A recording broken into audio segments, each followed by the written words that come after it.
अस्सलाम वालेकुम। कैसे हैं आप सब मेंबर्स? होप सो सब स्टूडेंट्स खैरियत से होंगे। तो जल्दी से स्टार्ट करते हैं अपनी डेली एनालिसिस की वीडियो को और चेक करते हैं आज हमारे पास कौन कौन से मेन फंडामेंटल इवेंट्स हैं।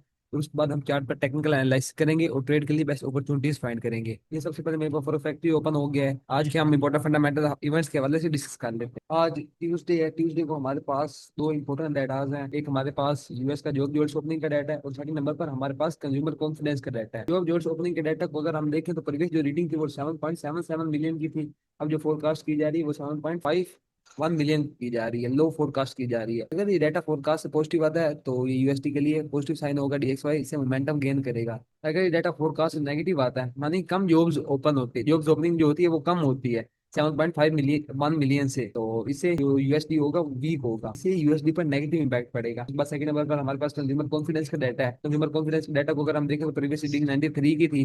अब जो फोरकास्ट की जा रही है 95.9 की जा रही है। अगर फोरकास्ट में देखें तो फोरकास्ट में इंप्रूवमेंट दिखाई जा रही है। अगर डाटा फोरकास्ट पॉजिटिव आता है तो उससे यूएसडी स्ट्रॉन्ग होगा। फोरकास्ट से नेगेटिव आता है तो इससे यूएसडी वीक होगा। ये हमारे पास आज के सिर्फ दो ही मेन फंडामेंटल इवेंट्स है। अब हम ऐसा करते हैं कि चार्ट पर जाते हैं और टेक्निकल एनालिसिस करते हैं। ये मेरे पास डीएक्सवाई का चार्ट ओपन हो गया। डीएक्सवाई के चार्ट में कुछ मैंने आपको प्रीवियस जोन बताए थे, उनके हवाले से हम डिस्कस कर लेते हैं। मैंने ये आपको डीएक्सवाई में एक H4 का सेलिंग जोन बताया था कि यहाँ से मार्केट डाउन साइड आ सकती। मार्केट ने इस जोन को ब्रेक कर दिया और अपना बाय साइड मोमेंटम कंटिन्यू कर लिया। H1 के अंदर मैंने आपको बताया था कि अगर मार्केट अपना ये जो लो है 97.434 का, अगर इसे डाउन साइड ब्रेक कर देती है तो रिट्रेसमेंट पर हम सेल देखेंगे। अदरवाइज ये जो जोन है ये H1 का एक हमारे पास डिमांड लेवल था, यहाँ से मार्केट उठ जाएगी। बिल्कुल सेम उसी तरह हुआ है। मार्केट ने इसे डाउन साइड ब्रेक नहीं किया। ज्यादा चांसेस थे कि मार्केट इसे डाउन साइड ब्रेक कर दे, लेकिन मार्केट ने ब्रेक नहीं किया। जो मैंने आपको एरिया बताया था वहीं से मार्केट उठ गई है।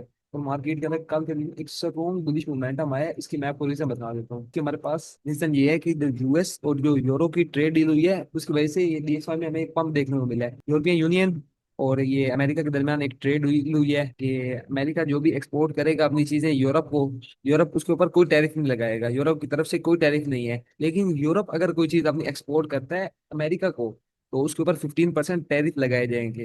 15% टैरिफ अमल दरामद होंगे। तो इसकी वजह से हमें डीएक्सवाई में पंप देखने को मिला। तो इसका जो न्यूज है इसका यूरो के ऊपर हमें नेगेटिव इंपैक्ट देखने को मिला था। यूरो के अंदर भी एक अग्रेसिव सेलिंग आई है इस न्यूज की वजह से, क्योंकि अमेरिका ने 15% टैरिफ लगा दिए हैं यूरोप के ऊपर। तो अब हम ऐसा करते हैं कि बड़े टाइम फ्रेम में जाते हैं और बड़े टाइम फ्रेम में जाकर डीएक्सवाई को अच्छे से एनालाइज करते हैं। अगर चार्ट क्लियर कर दूं उसके बाद हम बड़े टाइम फ्रेम में जाकर मार्केट को एनालाइज करेंगे। ये मेरे पास डी वन का टाइम फ्रेम ओपन हो गया। डी वन के टाइम फ्रेम में अगर आप चेक करें तो कल की जो कैंडल हुई है ना वो स्ट्रॉन्ग पॉजिटिव कैंडल क्लोज हुई है।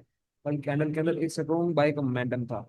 अगर आप चेक करें प्रीवियस हिस्ट्री में भी तो सिर्फ एक ये वाली सैंड की कैंडल बनी है, उसके बाद इस तरह की स्ट्रॉन्ग कैंडल नहीं बनी। तो ये काफी ज्यादा पॉजिटिव साइन है डीएक्सवाई के लिए। डीएक्सवाई में कल के दिन काफी ज्यादा मोमेंटम था। फिर स्टिल हम डीएक्सवाई को देखें तो डीएक्सवाई एक डी वन के ऑर्डर ब्लॉक के अंदर है। डी वन के वो भी जोन के अंदर है। यहाँ से मार्केट के अंदर डेली के मुताबिक हल्की फुल्की सेलिंग आ सकती है। लेकिन अगर हम कल के कैंडल को देखें ये तो अभी बाई इंडिकेट कर रही है। कल की कैंडल क्लोज हुई है। फोर टाइम फ्रेम में है तो फोर के टाइम फ्रेम में मार्केट ओवरऑल एक सप्लाई जोन पर है। हमारे पास एक ओवरऑल सेलिंग जोन है, यहाँ पे मार्केट अभी है इस वक्त। और इस वक्त हमारे पास एक ये हाई है, हमारे पास ये इस जोन का हाई है। मार्केट यहाँ से डायरेक्ट भी डाउन साइड आ सकती है और ये पॉइंट ऑफ व्यू भी क्रिएट कर सकती है कि हाई को स्वीप करें, हाई को स्वीप करने के बाद सेल साइड आ जाए मार्केट। देखिए पॉइंट ऑफ व्यू हो सकता है। और बाकी हमारे पास एक ये यहाँ पर मेजर हाई पर डीएक्सवाई को तब तक सेलिंग में देखना जब तक ये हमारा हाई ब्रेक नहीं हो जाता। अगर ये हाई हमारे पास ब्रेक हो जाता है तो रिट्रेसमेंट के ऊपर हम डीएक्सवाई को बाय साइड देखेंगे। फिर हम डीएक्सवाई को बाय साइड ही देखेंगे क्योंकि यहाँ पे हमारे पास मेजर चेंज ऑफ करेक्टर हो जाएगा। अगर मार्केट इस हाई को ब्रेक कर देते हैं, ये जो मैंने आपको हाई बताया यहाँ पे मार्किंग की है, अगर मार्केट इस हाई को ब्रेक कर देती है 98.952 का,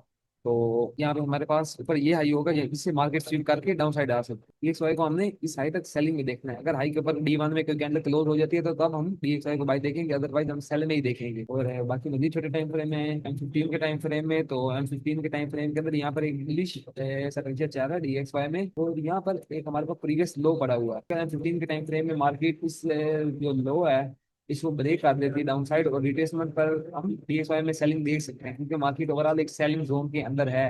रिट्रेसमेंट पर हम डीएक्सवाई को सेल में देखते हैं। तो ये डीएक्सवाई के एनालिसिस जब हम ऐसे करते हैं कि गोल्ड की तरफ जाते हैं और गोल्ड को एनालाइज करते हैं डीपली। ये मेरे पास गोल्ड का चार्ट ओपन हो गया है। गोल्ड के अंदर मैंने आपको कुछ जोन बताए थे, पहले हम उनके वाले मैंने आपको नंबर वन ये लेवल बताया था कि ये जो हमारे पास हाई है, फिर मार्केट इस हाई को स्वीप करे तो आप सेल कर देंगे, अगर हाई ब्रेक करे तो रिट्रेसमेंट बाय करेंगे। लेकिन मार्केट की हाई तक पहुंची नहीं और ये सेलिंग जोन बताया था जहां तक मार्केट नहीं आई। घंटे को हमारे पास गोल्ड के अंदर भी अग्रेसिव सेलिंग देखने को मिली है। इसकी रीजन मैंने आपको पहले बता दिया, डीएक्सवाई के अंदर की सेलिंग की दो रीजन थी। एक तो डीएक्सवाई के अंदर पंप आया है, और सेकंड नंबर पर जो ट्रेड सेंटीमेंट इंप्रूव, मार्केट जो सेंटीमेंट इंप्रूव हुआ है, उसकी वजह से गोल्ड के अंदर हमें सेलिंग देखने को मिली है। और सेकंड नंबर पर जो थाईलैंड और कंबोडिया की जो वार से चल रही थी, वो भी अब बंद हो चुकी है तकरीबन। और अमेरिका ने उनके साथ जो ट्रेड डील है, ट्रेड वगैरह करने का कहा है, तो उसकी वजह से गोल्ड के अंदर हमें एग्रेसिव सेलिंग देखने को मिली है। अब हम ऐसा करते हैं कि डे टाइम फ्रेम से गोल्ड को डीपली एनालाइज कर लेते हैं। तो हम डेली टाइम फ्रेम के मुताबिक देखें तो डेली टाइम फ्रेम में मार्केट में जो चार कैंडल्स है ना, ये स्ट्रॉन्ग सेल कैंडल बनी। तो मैंने आपको बताया था जो मार्केट एक ऑर्डर ब्लॉक लेवल के अंदर है डेली में, किसी का मार्केट ने अब अपना लो स्वीप कर लिया है। मार्केट ने जिसका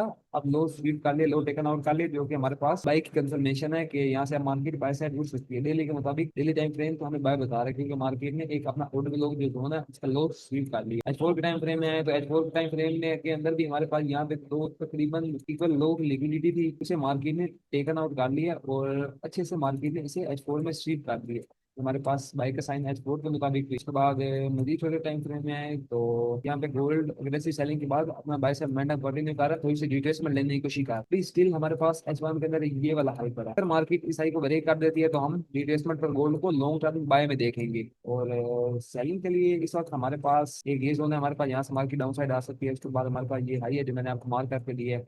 अगर मार्केट इस हाई को स्वीप करती है तो इस हाई के स्वीप पर भी सेल आ सकती है मार्केट। तो यहाँ पर छोटे टाइम फ्रेम का एक जोन था, M15 के टाइम फ्रेम का, ये भी बेस्ट जोन है हमारे पास, लेकिन ये थोड़ा सा हमारे पास वीक जोन है। ये एक लिक्विडिटी जोन हमारे पास बाकी। अगर मार्केट इसका स्वीप करती है तो यहाँ से आप सेल की ट्रेड कर सकते हैं, लेकिन ये सेल की ट्रेड काफी ज्यादा रिस्की रहेगी। और बाकी ये ऊपर वाला जोन है, ऊपर वाले जोन से आप कंफर्मेशन देके सेल कर सकते हैं। उसके बाद ये हमारे पास आई है, अगर इसे मार्केट स्वीप करे तो आपने कंफर्मेशन देके सेल करना है। और उसके बाद अगर मार्केट से ब्रेक करे तो रिट्रेसमेंट के ऊपर हम गोल्ड को लॉन्ग टर्म बाई के लिए पकड़े। बाकी अभी एच4 के अंदर तो गोल्ड में बाई कंफर्मेशन दे दी है, लेकिन गोल्ड का पेयर है तो लिक्विडेशन कर सकता है। गोल्ड में लिक्विडेशन काफी ज्यादा होती है, तो वो गोल्ड मजीद में लिक्विडेट कर सकते हैं। ये नीचे हमारे पास एक और जोन है फोर का, H3 का, यहाँ से मार्केट उठ सकती है। ये हमारे पास एक बेस्ट बाइंग जोन है। अगर मार्केट डाउन साइड आ भी जाती है तो यहाँ से दोबारा उठ जाएगी। ये इस जोन से जो हमारे पास जोन है, यहाँ से मार्केट दोबारा उठ जाएगी अगर मार्केट डाउन साइड आ भी जाए। और बाकी अगर हम M5 के अंदर देखें तो M5 के अंदर मार्केट अपना बाई का सर्टिफिकेट कंटिन्यू कर रही है। अगर कोई भी बस काल्पिंग करना चाहे तो वो हाई के ब्रेक पर, मुझे प्रीवियस आई है इसके ब्रेक पर, रिट्रेसमेंट पर कोई भी उधर लोग फाइंड करके बाइक की स्कार्पिंग कर सकते हैं, क्योंकि मार्केट एटलीस्ट इस लेवल तक आएगी। ये जो हमारे पास ये लेवल है, यहाँ तक मार्केट लाजमी आएगी, क्योंकि मार्केट ने अपनी जो रिट्रेसमेंट है वो लाजमी करनी है अगर मार्केट को मजीद डाउन साइड जाना है। तो ये थे हमारे गोल्ड के एनालिसिस। अब हम ऐसा करते हैं कि यूरो यूएसडी पेयर की तरफ बढ़ते हैं। मेरे पास यूरो यूएसडी का पेयर ओपन हो चुका है। यूरो यूएसडी को मैंने आपको दो जोन बताए थे, एक के नीचे H4 वाला जोन बताया था कि अगर मार्केट से कोई भी कंफर्मेशन दे तो आप यहाँ पे बाई कर सकेंगे, लेकिन मार्केट ने इसे अग्रेसिवली फेल कर दिया है। और ऊपर वाला जोन है, ऊपर वाले जोन को भी मार्केट ने फेल कर दिया है। मार्केट ने दोनों जोन पर हमें कोई कंफर्मेशन नहीं दी कि बेस पर हमारी एंट्री बनती। यूरो के अंदर भी अग्रेसिव सेलिंग हमें देखने को मिली है, जो कि मैंने आपको पहले ही बता दिया है। उसकी रीजन ये यूएस और यूरो की जो ट्रेड डील हुई है ना, उसकी वजह से यूरो के अंदर भी हमें एक अग्रेसिव सेलिंग देखने को मिली है। अगर हम यूरो यूएसडी को देखें तो यूरो यूएसडी भी इस वक्त ओवरऑल एक बाइंग जोन पर है, एक बाइंग जोन के अंदर है यूरो यूएसडी। तो इस लेवल से मार्केट बाई साइड जा सकती है। इस लेवल के अंदर मार्केट इस वक्त है, इस लेवल से मार्केट साइड जा सकती है। या हमारे पास एक और सिनेरियो बन सकता है कि मार्केट ये जो लो है एरिया का, इसे टेकन आउट करके लो स्वीप करने के बाद अपसाइड जाए। और ये हमारे पास ये सिनेरियो बन सकता है कि मार्केट अपने इस हाई को ब्रेक करे, इस हाई को ब्रेक करके एमएसएस दे और हम रिट्रेसमेंट के ऊपर बाय करें, ताकि अगर मार्केट डाउन साइड आ जाते हैं तो फिर हमारा एमएसए यहाँ पर शिफ्ट हो जाएगा, क्योंकि ये हमारे पास हाई बन जाएगा। आपने M15 का एमएसएस देकर, M15 का मार्केट स्ट्रक्चर देकर यहाँ पे बाय का रिस्क लेना है, मार्केट कंफर्मेशन दे तो। अदरवाइज आपने ये लो के टेकन आउट का वेट करना है। लो अगर टेकन आउट होता है, स्वीप होता है, तो बाय करेंगे यूरो यूएसडी को। और ये आपकी एक जबरदस्त लॉन्ग टर्म बाइंग अपॉर्चुनिटी बन सकेगी यूरो यूएसडी की। अगर आप यहाँ से यूरो यूएसडी को कैच करते हैं तो आपको तकरीबन 200 के करीब टिप्स मिलेंगे। ये थे हमारे यूरो यूएसडी के एनालिसिस। अब हम ऐसे करते हैं कि बीटीसी यूएसडी पेयर कर बैठते हैं। ये बीटीसी यूएसडी का पेयर मैंने ओपन कर लिया है। दो में जोन मैंने आपको, एक जोन मैंने आपको बताया था बीटीसी यूएसडी में कि यहाँ से आपको बाइक की अपॉर्चुनिटी मिल सकती है, लेकिन मार्केट इस जोन पर आई नहीं है। तो स्टिल वैलिड है, अगर मार्केट में एग्रेसिव सेलिंग आती है तो हम यहाँ से बीटीसी को बाई कर सकते हैं। ऊपर ये सेलिंग जोन था, मैंने आपको कहा था कि ये सेलिंग जोन वीक है काफी ज्यादा। मैं आपको रिकमेंड करूंगा कि कोई मेंबर ट्रेड ना ले इस जोन के ऊपर। मैंने आपको कहा था अगर कोई मेंबर सकाल करना चाहे तो सकाल कर सकता है। सकाल अगर किसी मेंबर ने किया तो उसे 50 पिप्स की तकरीबन अपॉर्चुनिटी मिली है, तो मार्केट ने इसे फिर लेवल को फेल कर दिया। तो मार्केट ने H4 के अंदर ये अपने मेजर हाई को स्वीप किया, और स्वीप करने के बाद मार्केट डाउन साइड आई है। H4 के अंदर हमारे पास यहाँ पर एक हाई था जिसे मार्केट ने स्विच किया, स्वीप करने के बाद डाउन साइड आई है, और डाउन साइड हमारे पास ये एक नीड जोन था जिसे मार्केट ने स्वीप की है, और अब बाय साइड जा रही है मार्केट। ये हमारे पास एक नीड जोन था H4 का, आरबी ने इसके लो को टेकन आउट किया और मार्केट बाय साइड जा रही है। और ये हमारे पास नीचे एक और जोन था बाइंग के लिए, जिसके अंदर मार्केट ने टैप किया और वही इसके दरम्यान से निकल रही है और इसके लो को स्वीप करके निकल रही है मार्केट। ये छोटे टाइम फ्रेम में जाकर इसे एनालाइज कर लेते हैं बीटीसी को। बीटीसी को हम देखें तो बीटीसी ने H1 के अंदर अपना ना एमएसएस स्टार दी, H1 के अंदर अपना मार्केट का जो स्ट्रक्चर है वो शिफ्ट कर दिया बीटीसी। बीटीसी ओवरऑल अब हमारे पास बाय है। थोड़े टाइम फ्रेम का कोई जोन ओपन करते हैं यहाँ से हम बीटीसी को कैच कर सकें बाय के लिए। M30 का टाइम हमारे टाइम फ्रेम हमारे पास ओपन हो गया। M30 के टाइम फ्रेम में अगर हम चेक करें तो हमारे पास ये एक जोन, हमारे पास एक ये जोन है, यहाँ से आपको एक बेस्ट ट्रेडिंग अपॉर्चुनिटी मिलेगी। बीटीसी को बाय करने के लिए आपके पास एक बेस्ट ट्रेड अपॉर्चुनिटी मिलेगी आपको इस जगह पर। 15 के टाइम फ्रेम में जाते हैं। 15 के टाइम फ्रेम के अंदर कोई भी हमारे पास प्रॉपर जोन नहीं है सब ट्रेड के लिए। 15 के टाइम फ्रेम के अंदर आपके पास कोई प्रॉपर जोन नहीं है, यही जोन है। अगर मार्केट यहाँ पे आए तो यहाँ पर आप बीटीसी को बाय करेंगे और आपका जो टारगेट रहेगा आप इस हाई को भी टारगेट कर सकते हैं। आपका जो पहला टारगेट रहेगा वो हमेशा 1/1 रेशो, और उसके बाद सेकंड टारगेट आपका ये हाई रहेगा। होप सो आप सब लोगों को ये डेली एनालिसिस की वीडियो पसंद आई होगी। मिलते हैं जल्दी इंशाल्लाह एक नई वीडियो के साथ। अल्लाह हाफिज।